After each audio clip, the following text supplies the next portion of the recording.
우리 좌우 앞뒤 분들과 이렇게 인사하겠습니다. 사랑하고 축복합니다. 사랑하고 축복합니다. 우리 한 번 더 이렇게 인사하겠습니다. 주님이 함께 하십니다. 주님이 함께 하십니다.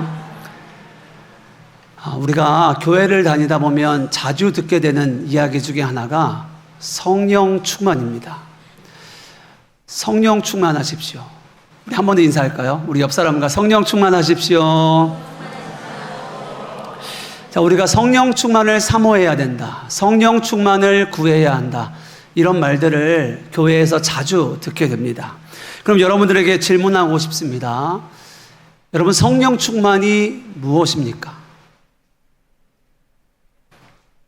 여러분은 성령 충만하십니까? 오늘 본문에는 오순절 주님의 명령을 따라 예루살렘에 있던 마가의 다락방에 120문도가 기도하다 하나님의 영이 그들에게 충만하게 임하는 사건이 기록됩니다. 우리가 이것을 오순절 성령 사건, 오순절 성령 세례라고 우리는 말을 하죠.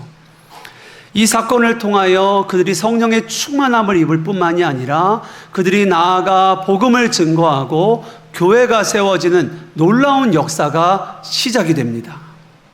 그렇게 초대교회의 놀라운 부흥이 시작된 거죠. 성령을 받기 전과 성령을 받은 후의 제자들은 완전히 달랐습니다. 성령을 받기 전에 예수님이 십자가에 달려 죽으셨을 때 제자들은 두려워서 숨어 들어가게 됩니다. 나도 예수님처럼 잡혀가게 될까봐, 나도 죽임을 당하게 될까봐 그들은 두려워하였고 숨어 있었습니다. 그런데 그들이 성령이 임하고 나서 제자들이 완전히 바뀌게 되는 것을 우리는 보게 됩니다.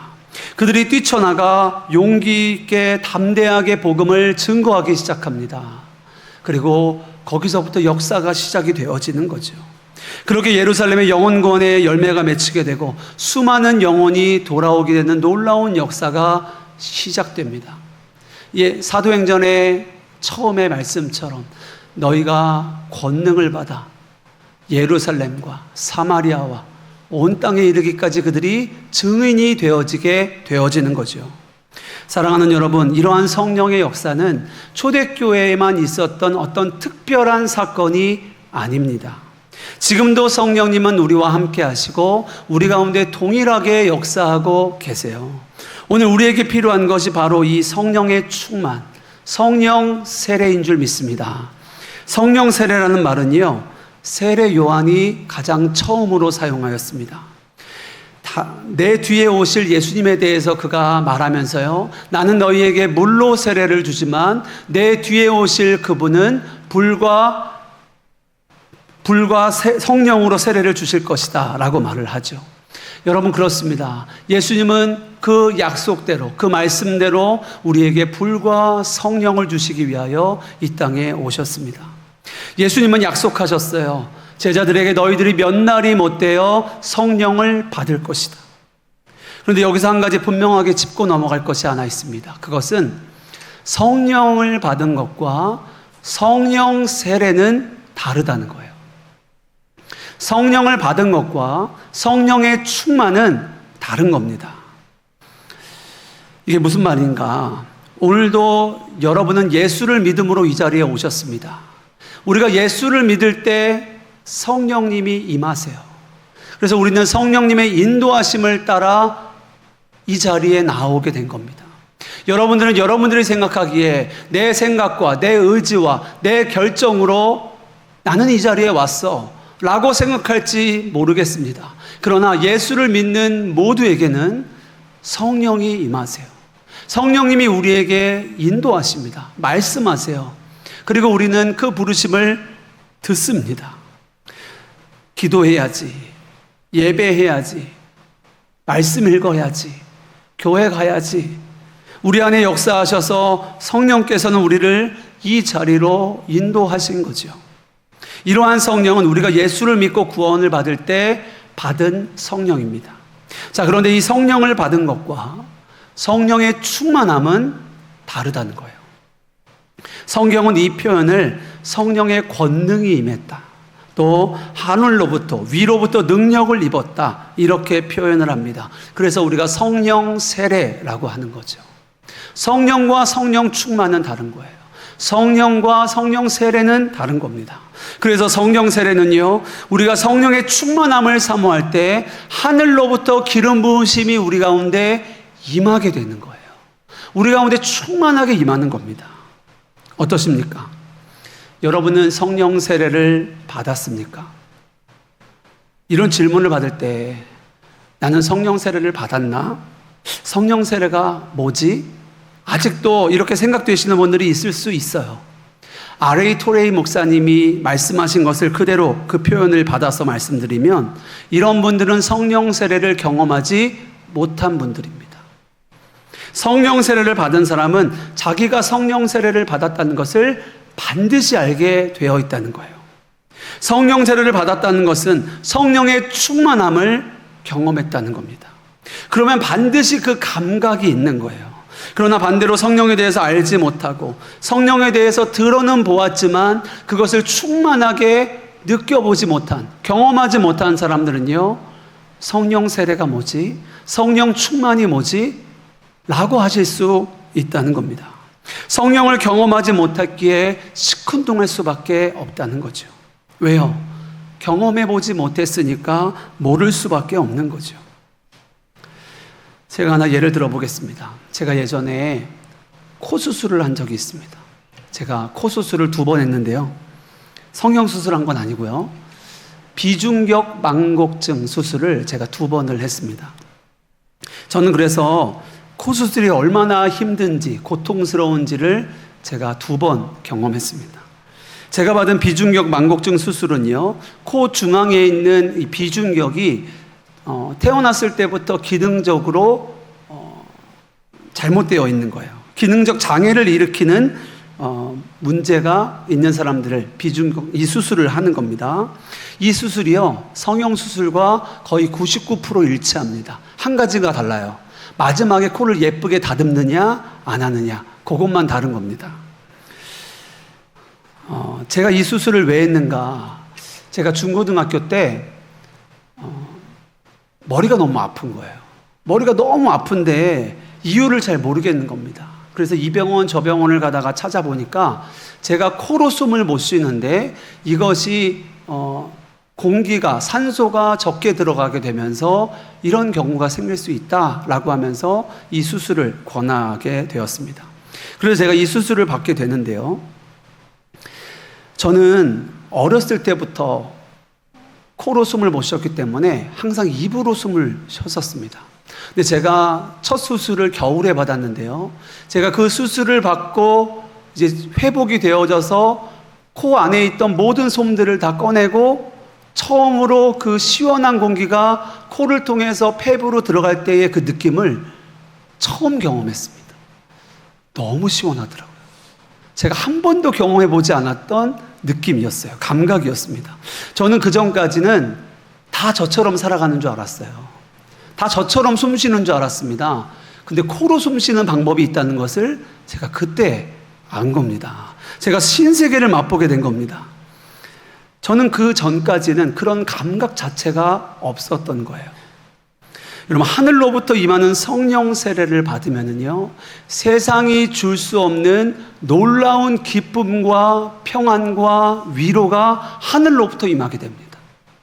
세상에서는 전혀 경험할 수 없는, 정말 말할 수 없는, 어떤 표현을 할 수 없는 기쁨과 평안이 나를 사로잡아요. 이것이 성령 충만함을 받았을 때의 어떤 감각, 느낌입니다. 이것을 경험한 사람들은요, 알 수밖에 없는 거예요. 아, 지금 나에게 성령이 충만하게 있구나. 내가 성령 세례를 받았구나. 알 수밖에 없다는 겁니다. 오늘 말씀해 보면요, 마가다락방에 있었던 120문도에게 성령이 임하게 되는데 여기에 현상들이 일어나는 것들을 기록하고 있습니다. 우리 사도행전 2장 2절에서 4절 같이 읽겠습니다. 호련히 하늘로부터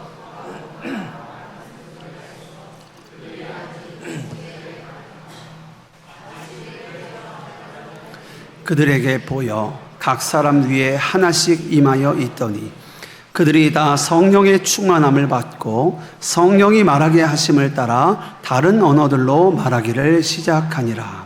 아멘. 이것이 그 120문도가 성령 세례를 받았을 때 나타났던 현상들입니다. 첫째, 하늘에서 급하고 강한 바람 같은 소리가 있었고요.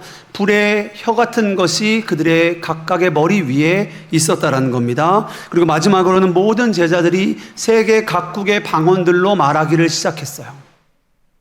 여기서 중요한 것은 갑자기 이렇게 나타났던 현상들 하나하나가 중요하다라기보다는요, 이 현상들이 하나님의 영이 임함으로 말미암아 나타난 현상들이었다라는 것이 중요합니다. 하나님의 영이 임하지 않으면 도무지 일어날 수 없는 일들이 지금 일어난 거예요. 하나님의 영이 임하였다라는 것이 아니고서는 설명되지 않는 일들이 일어났다라는 겁니다. 사람이 스스로 만들어내는 것도 아니고 억지로 일으킬 수도 없는 일들이 지금 일어난 거예요. 이것은 하나님이 하신 일이다. 하나님이 아니고서는 설명되지 않는 현상들이 보여지게 된 겁니다. 이렇게 오순절 성령 세례를 시작으로 전도의 문이 열리고 초대교회가 급속도로 부흥하게 되어지는 것이죠. 사랑하는 여러분, 성령을 구하는 자에게 주시는 그 성령의 역사는요, 지금도 계속되고 있습니다. 하나님은 지금도 구하는 자에게 성령을 주세요. 우리 감리교회가 바로 그 증거입니다. 우리 감리교회의 시작, 요한 웨슬레 목사님의 강력한 성령의 체험 이후에 생겨난 우리 감리교회가 바로 그 증거예요. 우리 한국교회도 바로 그 증거입니다. 한국교회가 지금까지 140여 년 가운데 역사가 있는데 여기에 성령의 역사가 아니고서는 도저히 설명할 수 없는 역사들이 우리 가운데 있다라는 겁니다.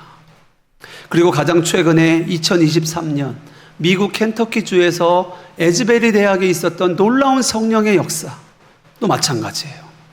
코로나 막바지였던 2023년 2월 대학의 채플 예배가 끝나고 몇몇 학생들이 남아서 더 기도하고 있던 그때였습니다. 갑자기 하늘의 문이 열리고 성령의 기름 부으심이 그 장소 가운데 충만하게 임하기 시작하는 거예요. 그리고 그때부터 사람들이 모여들기 시작하고 24시간 예배가 드려지기 시작하고 그 예수님의 영으로 압도된 임재가 그 자리를 충만하게 사로잡습니다. 사람들은 다 말합니다. 여기에서 지금 뭔가 특별한 일이 일어나고 있다라고 말하는 거예요. 여러분, 그렇습니다. 성령 강림의 역사는 사도행전 2장에만 나오는 어떤 특별한 일이 아니라는 거예요. 지금도 우리 가운데 하나님은 살아 역사하십니다. 지금도 구하는 자에게 하나님은 성령을 충만하게 부어 주신다는 거예요. 성령 충만함을 받는 것을 여러분 이상하게 생각하지 마십시오. 13절에 보면은요, 그때 당시에도 성령이 임하는 것에 대하여 사람들은 이상하게 보았고 조롱하기까지 하였습니다. 저들이 새 술에 취한 것 같다라고 조롱하였다라고 말하고 있어요. 그들도 이해가 안 되는 겁니다. 저들이 왜 저러는지. 저 사람들 뭔가 술 취한 사람 같대. 근데 우리가 아는 술은 아닌 것 같고 새 술에 취했나? 사람들이 그렇게 생각했다는 거예요. 저 사람들 뭔가 이상해, 광신적이야 라고까지 얘기했다라는 겁니다. 지금도 마찬가지예요. 나는 예수를 믿어도 조용하게 믿고 교양 있게 믿고 그렇게 어떻게 광신적으로 요란하게 믿는 것은 나하고는 별로 맞지 않아 하시는 분들이 있으실 수 있어요. 그러나 여러분, 이것은 오해입니다. 성령의 충만함은요, 광신적으로 되는 것이 결코 아니에요. 성령 충만이 제대로 예수 믿는 길입니다. 성령 충만하셔야 돼요. 성령 충만을 하셔야 우리가 그리스도인으로 예수님의 제자로 살아갈 수 있게 되어지는 거예요. 사도 바울이 사도행전 19장에서 에베소 교회를 방문했을 때 그 교회 성도들에게 이렇게 묻습니다. 너희가 예수를 믿을 때 성령을 받았느냐라고 물어요. 여러분, 왜 그렇습니까? 성령 체험이 없이는, 성령 세례가 없이는, 성령 충만함이 없이는 믿음으로 살아갈 수가 없는 거예요. 신앙생활을 할 수 없는 겁니다. 요한 웨슬리 목사님도요, 평생 동안 신앙생활을 하였고, 그리고 목사가 되고 선교사까지 되었지만 1738년 5월 24일 올더스게이트 사건 이전까지만 해도 그는 구원의 확신이 없었습니다. 그러나 그 로마서의 서문을 듣던 중에 마음이 뜨거워지는 경험을 하고, 또 6개월이 지난 후에 1739년 1월 1일에 페터레인에서 성령의 권능을 체험하는 놀라운 사건이 일어나게 돼요. 그리고 그때부터 감리교회가 시작되어진 겁니다. 여러분 중에도 은혜 받기 전에 요한 웨슬리처럼, 사도행전 19장의 에베소 교인처럼 내가 교회는 나가고 있지만 성령 세례가 무엇인지 모르겠습니다, 내가 성령이 충만하다는 것이 무엇인지 잘 모르겠습니다 하는 분들이 있으실 수 있어요. 교회에 나오기는 하지만 마지못해 나오시는 분들, 또 신앙생활이 따분하고 힘겹게 느껴지는 분들, 내가 예수를 들었지만 아직 구원의 확신이 없으신 분들, 감격이 없으신 분들, 예수 믿는 기쁨이 무엇인지 잘 모르겠는 분들이 있으실 수 있습니다. 예수를 믿지만 하나님의 음성을 듣는다는 것이 무엇인지, 그 성령의 인도함을 받는다는 것이 무엇인지, 나는 예수를 믿는다고 하는데 내 삶은 아무것도 변한 것이 없고 하나님의 역사가 내 삶에 무엇이 있는지 잘 모르겠는 분들, 우리 가운데 있으실 수 있습니다. 왜 그럴까? 원인은 간단합니다. 성령의 세례를 받지 못했기 때문이에요. 그렇다면 오늘 성령에 대하여 우리가 분명히 알고 구하셔야 합니다. 또 어떤 분은요, 내가 전에 성령 세례를 받았지만, 성령의 충만함을 받았지만 지금은 그 충만함을 다 잃어버렸습니다 하는 분들도 있으실 수 있습니다. 나에게 정말 그 뜨거웠던 첫사랑이 있는데 지금은 그것이 다 사라져버렸습니다 라는 분들도 있으실 수 있어요. 바라고 소망하기는 그 성령의 충만함을 다시 회복하시는 저와 여러분 되시기를 주님의 이름으로 축복합니다. 예수를 믿어도 왜 삶이 변화되지 않는가? 원인을 바로 알아야 합니다. 성령의 강력한 능력으로 예수를 믿지 않으니까 그렇지 못한 거예요. 내가 머리로 알고 지식으로 아는 것은 정말 믿는 것이 아닙니다. 정말 그 신앙생활을 하는 것이 아니에요. 우리가 정말 예수를 믿는다는 것은요, 성령의 강력한 권능으로 살아가는 것을 말합니다. 경건의 모양이 아니라 경건의 능력으로 살아가는 그 놀라운 복된 삶을 말하고 있는 거예요. 여러분, 성령 충만은요, 어떤 취향의 문제가 아닙니다. 나는 그런 스타일이 좀 별로야. 아니요, 그렇지 않습니다. 우리는 다 성령 충만을 받아야 합니다. 이것은 우리의 영이 죽고 살고의 문제인 거예요. 받으면 좋고 아니 말고가 아니라는 거예요.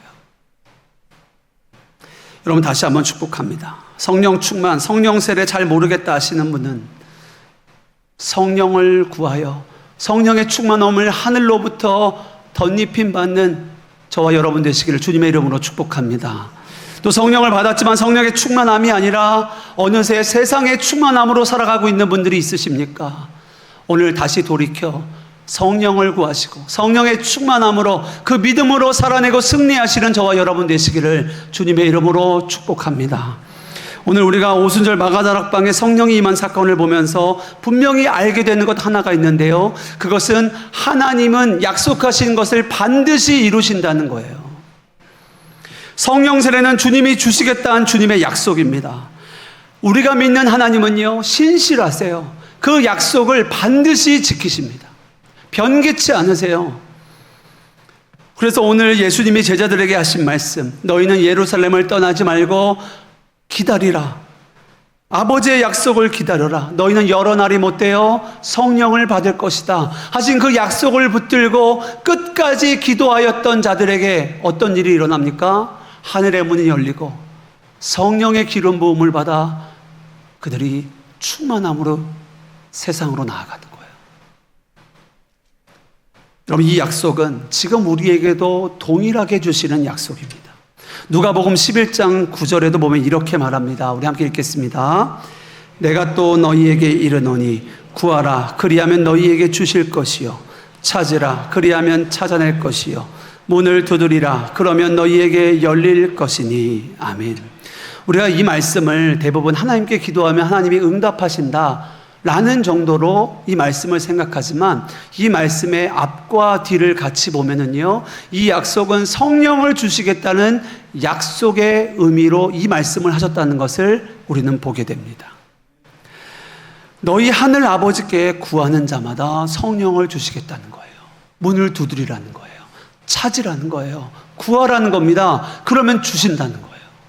이 약속으로 이 말씀을 하고 계시는 겁니다. 그런데 문제가 무엇입니까? 우리가 구하지 않는 거예요. 우리가 구하지 않는 겁니다.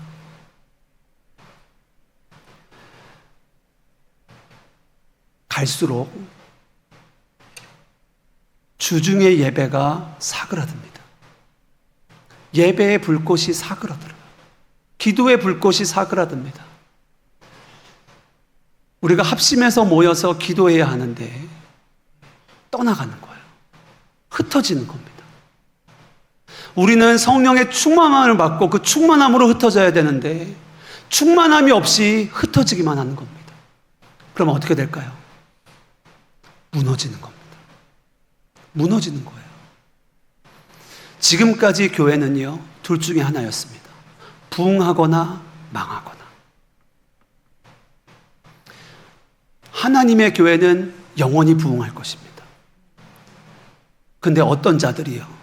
기도하는 자들이요. 힘써 기도하고 합심하여 기도하고 성령의 충만함을 구하고, 그렇게 성령의 충만함으로 흩어져야 하나님의 역사가 우리를 통하여, 교회를 통하여 일어나는 거예요. 근데 그렇지 않으면요, 우리가 세상으로 충만해지는 겁니다. 둘 중 하나예요. 세상으로 충만해지든지 성령으로 충만해지든지. 우리는 지금 그 둘로 싹 갈려 있습니다. 세상 충만한 사람과 성령 충만한 사람. 여러분들은 어디에 계십니까? 그리고 여러분들은 어디로 나아가길 원하십니까? 오늘 결정하셔야 되는 거예요. 우리가 구하지 않는 거예요. 또 한 가지는 그 약속의 말씀을 믿지 못하는 것도 있습니다. 성령의 권능이 정말로 나에게 임할까? 임한다면 나에게 어떻게 임할까? 여러분, 정말 중요한 것은요, 어떻게 임하느냐가 문제가 아니라 성령을 구하는 것에 있습니다. 성령을 구하셔야 돼요. 기도의 제단으로 나아가셔야 합니다. 그리고 엎드리셔야 돼요. 그리고 간절히 구하셔야 합니다. 언제까지요? 하나님이 나에게 하나님의 때에 성령의 충만함을 주실 때까지. 혹 여러분 가운데 믿음이 부족한 분들도 계실 겁니다. 나는 믿음이 없다 하시는 분들도 있을 수 있어요. 걱정하지 마십시오. 오늘 하나님이 주신 말씀을 한번 붙들어 보세요. 하나님이 주신 이 언약의 말씀을 붙들고 기도해 보십시오. 하나님은 반드시 주겠다고 말씀하셨어요. 구하는 자마다 반드시 성령을 주시겠다고 약속하셨습니다. 그 약속을 믿고 기도하는 거예요. 여러분, 이루어지나 이루어지지 않나 여러분들이 한번 시험해 보십시오. 기도하셔야 합니다. 기도하셔야 돼요. 우리가 구하지 않는 것이 문제지, 구하면 반드시 주십니다. 사랑하는 여러분, 하나님은 우리에게 성령 세례를 주시기 원하세요. 왜요? 그래야만 우리가 그 성령의 능력으로 이 세상을 믿음으로 살아낼 수 있기 때문에 그렇습니다. 성령의 충만함이 없이는 우리는 무너질 수밖에 없기 때문에 그래요. 그래서 우리에게 구하라고 말씀하시는 거예요. 우리가 구할 때 하나님은 우리에게 성령 충만을 주시고 그 충만함으로 우리가 살아가게 되어지는 겁니다. 그렇게 한 주를 성령의 충만함으로 살아내고, 또 주일날 와서 성령의 충만함을 덧입고 또 세상으로 나아가고 파송되고 이렇게 흩어져야 되는 거예요. 오늘 말씀에서는 하나님의 나라의 복음이 전파되기 위하여 하나님은 성령을 주셨습니다. 복음이 강력하게 전해지는 역사에는요, 성령의 역사가 항상 함께 했어요. 오직 성령의 역사로 그 구원의 역사가 이루어지는 겁니다. 한 영혼이 구원받는 것, 한 가정이 주께로 돌아오는 것, 이것이 얼마나 어려운지 여러분 잘 아시죠? 정말 어렵습니다. 그런데요, 성령의 역사로 그것은 되어지는 거예요. 하나님이 우리에게 그 일을 이루시기 위하여 성령의 충만함을 주시겠다라는 겁니다. 한 영혼 구원받는 거 쉽지 않습니다. 그러나 그 일을 위하여 하나님이 먼저 하나님의 사람들을 택하시고 그들을 부르셔서 그들에게 성령의 충만함을 주시는 거예요. 그리고 보내시는 겁니다. 그리고 그들을 통하여 새 일을 이루시는 거예요. 오직 성령의 권능으로 이것이 가능한 것입니다. 여러분 한번 생각해 보세요. 예수님의 제자들, 그들은 이미 예수님을 알고요, 예수님을 믿고 따르고 있습니다. 근데 예수님이 제자들에게 뭐라고 말씀하십니까? 너희는 성령 충만을 기다리라.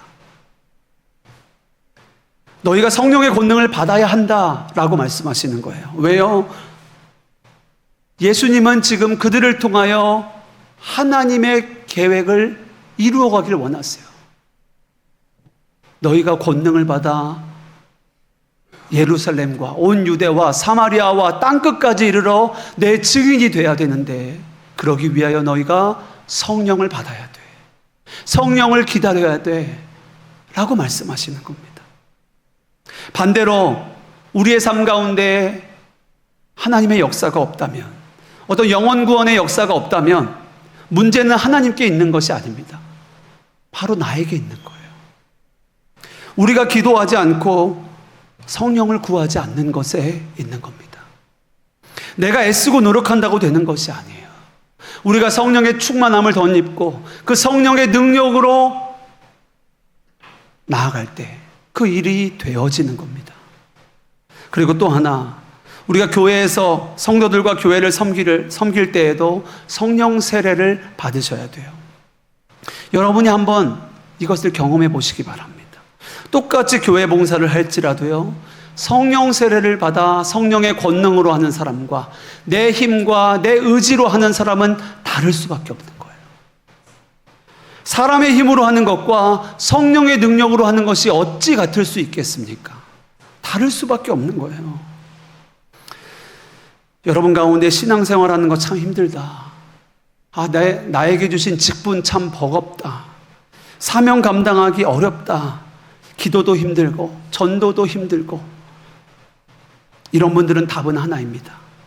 지금까지 성령의 능력으로 하는 것이 아니라 내 힘으로 하고 있기 때문에 그런 거예요. 주님이 말씀하신 것 중에, 주님이 우리에게 명령하신 것 중에 힘든 것 하나도 없습니다. 우리가 성령의 능력으로 이것을 하게 되어지면요, 그렇게 되어지는 거예요. 얼마든지 넉넉히 할 수 있는 겁니다. 하나님은 한 번도 힘든 것을 우리에게 말씀하신 적 없어요. 우리에게 할 수 있도록 성령을 주시겠다 하셨습니다. 그리고 너희가 성령을 받으라고 하셨어요. 우리에게 구하는 자마다 성령을 주시겠다고 약속하셨고, 그 성령의 능력으로 너희가 그것을 행하라고 말씀하신 겁니다. 그런데 우리는 성령의 능력이 아니라 그저 내 힘으로, 내 의지로, 내 의를 가지고 하려고 하니까 언제나 문제가 생기고 어려움이 생기고 힘들고 어떤 역사도 나타나지 않는 겁니다. 전도하는 것도 어렵고, 직장에서, 세상에서 믿음으로 살아내는 것도 참 어렵고, 항상 죄 가운데, 유혹 가운데 싸우다가도 항상 넘어지고, 이유와 원인은 다른 게 아니에요. 우리가 성령의 충만함으로 살지 않고 있는 겁니다. 성령의 충만을 구하지 않고 있는 거예요. 힘들다, 어렵다, 지친다 이런 말이 그냥 쉽게 나오는 이유는요, 그저 그 상황과 형편이 어려워서가 아니라 우리가 정상적으로 하나님을 믿지 못하고 있는 거예요. 성령의 능력으로 내가 신앙생활하지 않고 있는 겁니다. 이 시간 축복하기는 성령의 충만함으로 이 세상을 믿음으로 살아내고 승리하시는 저와 여러분 되시기를 주님의 이름으로 축복합니다. 여러분, 성령의 충만함을 입은 삶은요, 정말 놀랍습니다. 하나님의 말씀을 알지만 이것을 살기가 참 어렵다 많은 분들이 생각하세요. 근데 성령이 충만하면은요, 하나님의 말씀을 사는 것이 기쁨이에요. 넉넉히 사라집니다. 그동안에는 마음에 갈등만 심했는데요, 하나님의 영이 내게 임하게 되니까 하나님의 말씀대로 순종하게 되어지는 놀라운 경험을 하게 되는 겁니다. 그리고 관계도 회복이 됩니다. 내가 사랑하고 싶어도 내 마음에 정말 품어지지 않던 그 사람, 정말 용서가 되지 않는 그 사람, 그 사람들이 품어지고 용서가 되고 사랑이 되어지는 거예요.